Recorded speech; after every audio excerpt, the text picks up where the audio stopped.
And with that, are we ready, Steph? Let's do it. Let's do it. Welcome to the Distracted Driving Podcast. I'm Sean Genovese. And I'm Stefan Ash. And we are joined today by Brian Leahy. Hey there. Who is all good. Does that say all good in the neighborhood? It does, yeah, sorry. There we go. All good in the neighborhood. Uh-huh. Yeah. Very good. He's got the whole crew. Yeah.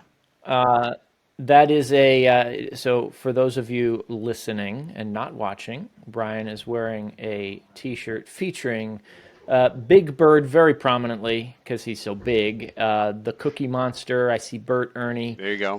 Really just a good crew from the street that is known as Sesame. That's Sean, correct. I'm impressed with your knowledge of child characters. Are you kidding? I grew up with Sesame Street. Exactly. My kids did not. I could not get them into Sesame Street. Even the red furry one that nobody likes, who, by the way, was not a member of the street when I was watching the show. Yes. He was a late addition. Yes. Agreed. So, Brian, you have to tell us, what's your personal connection with the street? So, like Sean, right? I'm of the vintage where this was my go-to show as a child.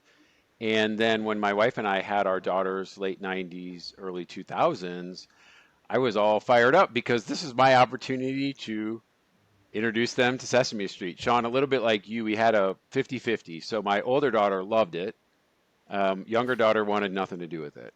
But I was all in. I mean, literally, I went and bought this, right? This is an amazing book called Sesame Street Unpaved, which is all about the history of it. There's a great documentary that came out in 21 on HBO called Street Gang, for anybody who's interested. The more I rewatched it, Stephanie, it was really fascinating to me because I was kind of getting into that space of learning and development and leadership development. Amazing how much transference there is between kind of not just Sesame Street as a product and what it talks about and how it does its thing, but when you learn about the creation of it, it's a pretty fascinating story. So I know a lot of people will be angry. They kind of jumped the shark. They're on HBO now.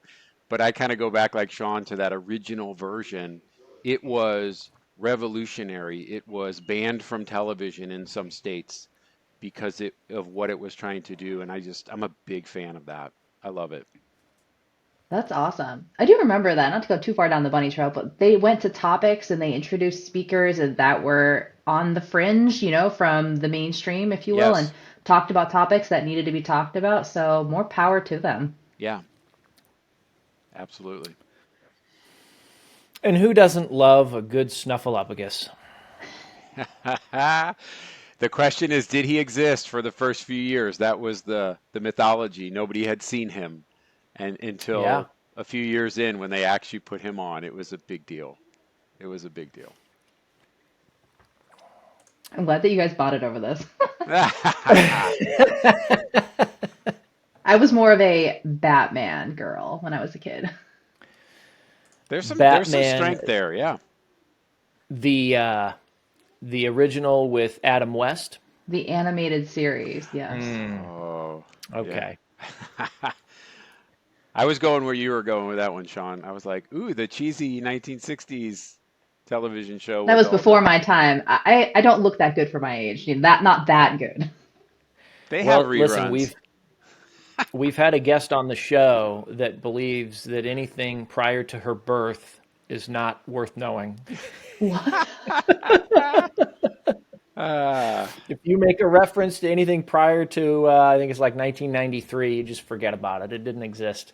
So be it, I guess. Huh? There's a lot of content back there, so maybe that's just a survival tactic.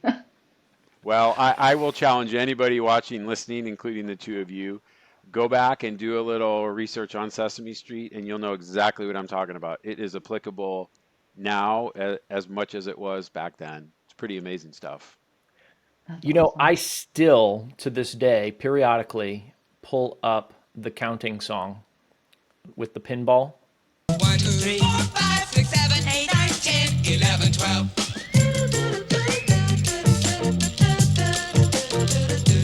Yeah. Yeah.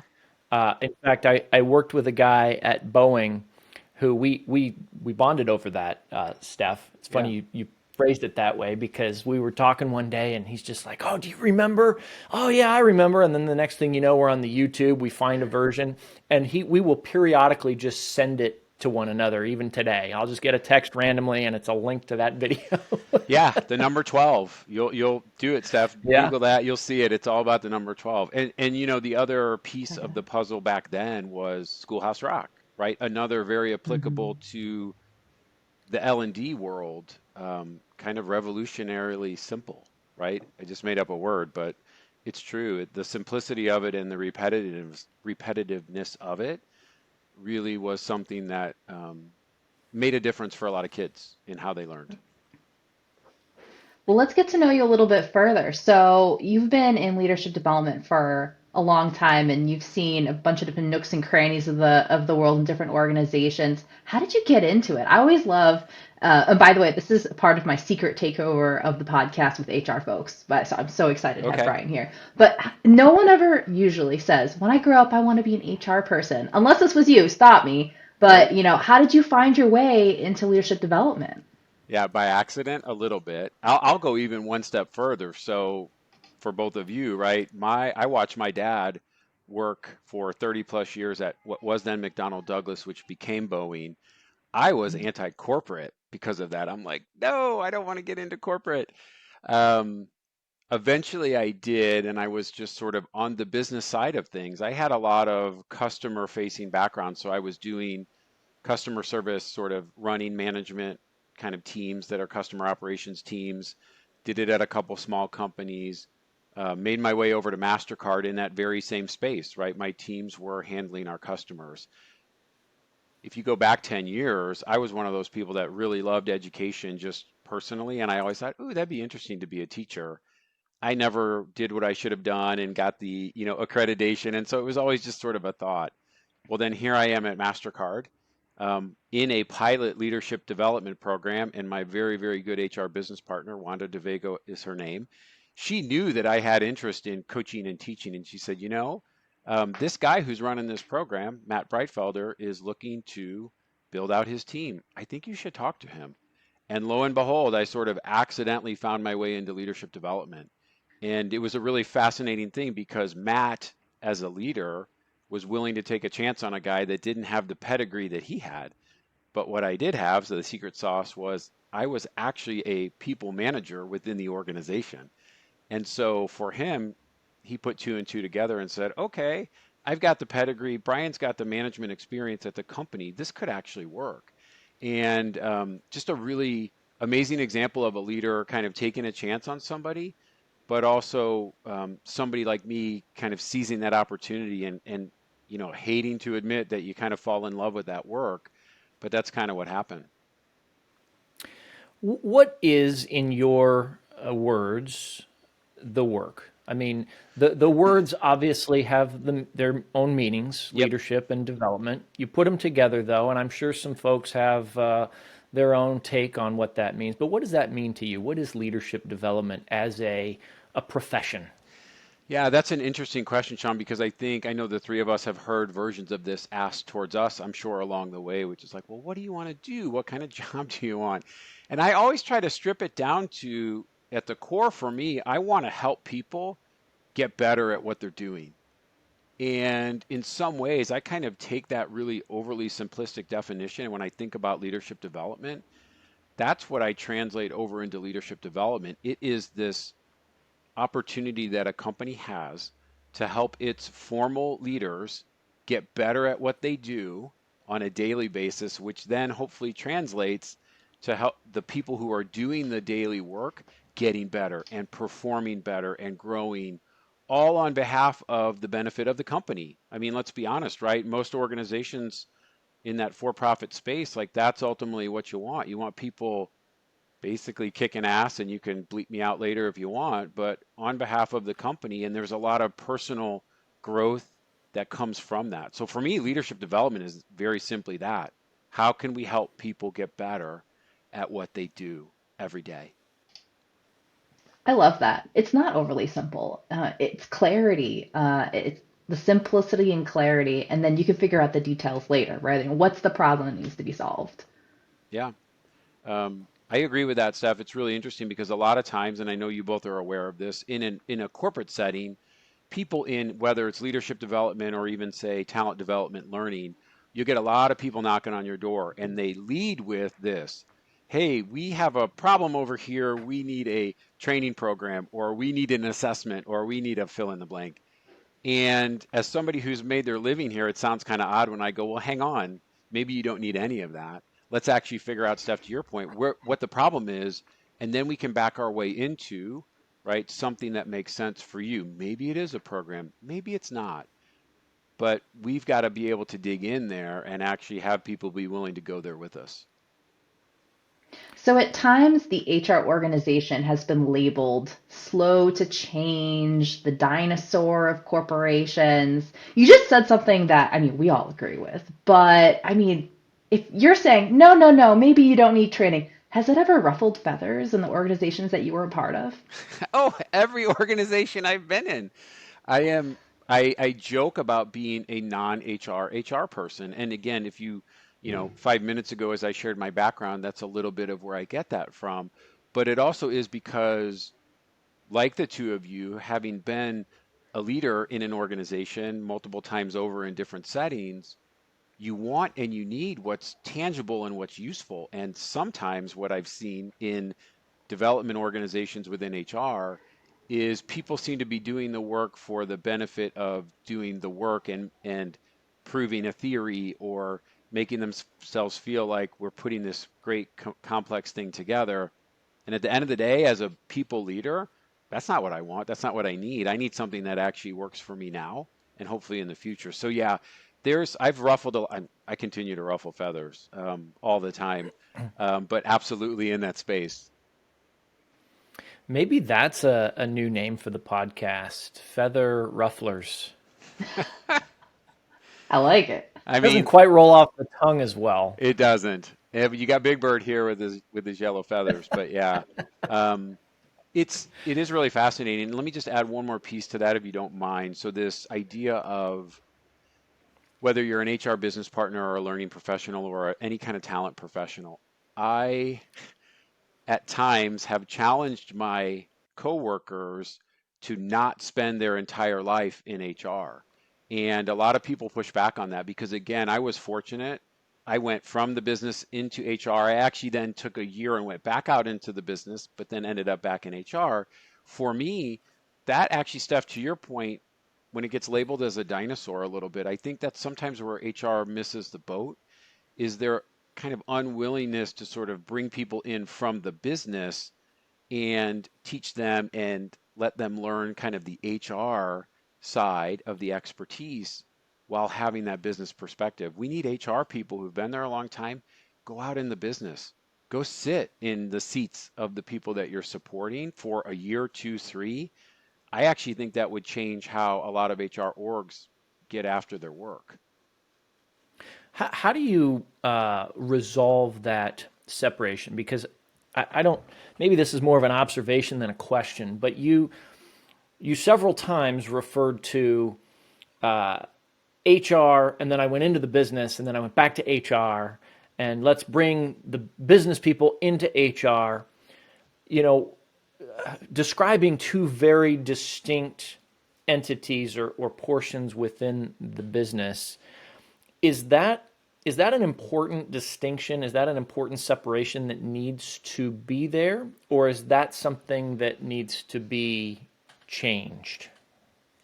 Great question. And thank you for posing that because I've given some thought to that, and I believe the second part of your question is actually where it is kind of needing to go, which is more of this bringing together of those two, right, distinct spaces.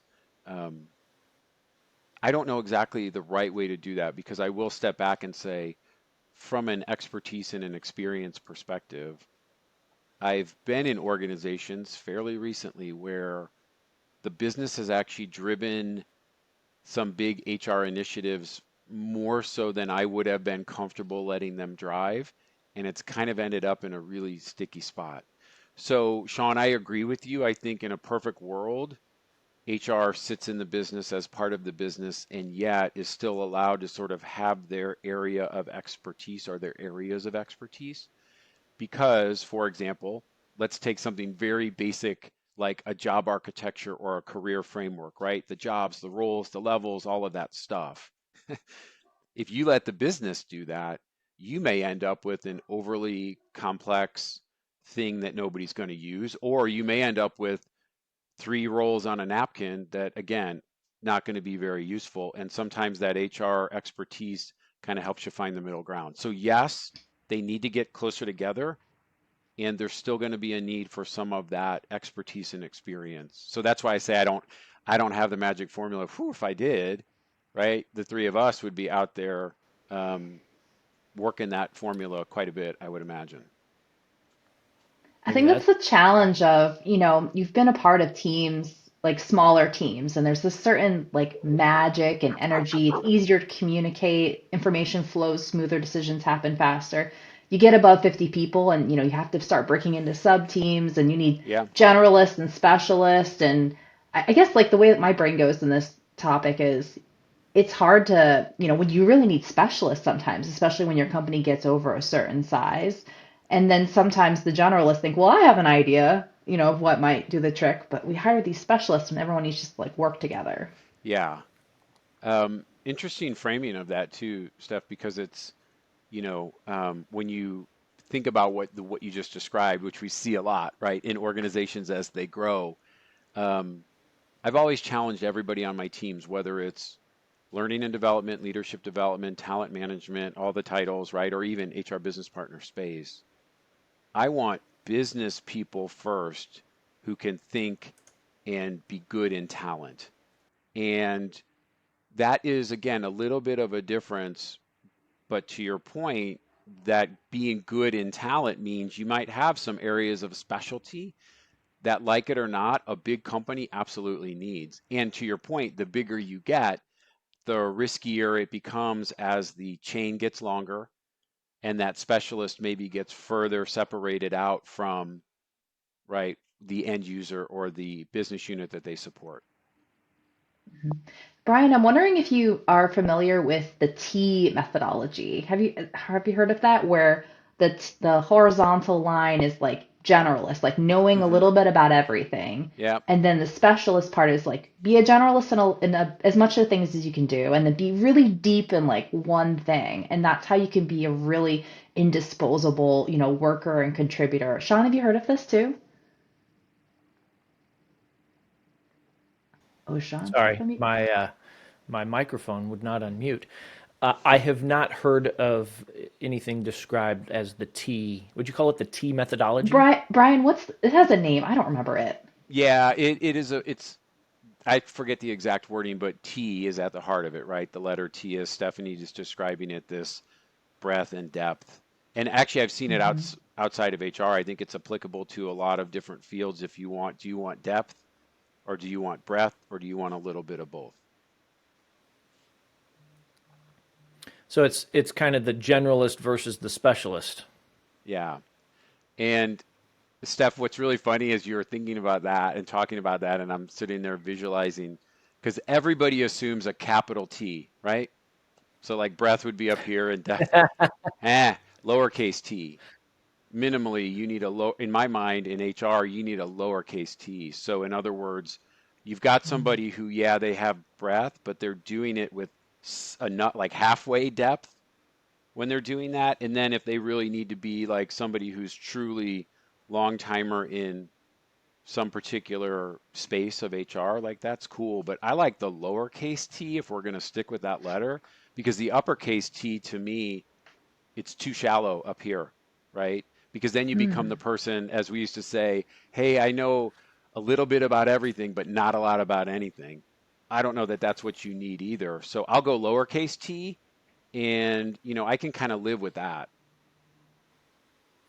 That's really I like that metaphor, and it's more than a metaphor. I mean, it's a great visualization because you know what? As Stephanie was describing that, I was envisioning an uppercase T, a capital T, and I like that I like that concept of a lowercase t. In fact, there may be a future blog post there or something. But the idea that, yeah, you want to, I mean, that's really more realistic. That's how it is. I mean, Yeah. I went to I went to engineering school. I now teach leadership. I was in management. Okay, well, just by virtue of the fact that I went and studied a particular engineering discipline, I can't be a capital T. I'm not. I have some specialty. I have some expertise before you get to the crossbar, and I think that is more valuable. I love it. That's a great visual. Thank you. And now Sure. we can say that this podcast was sponsored by the letter T. Oh, look at you. Love it. Love it.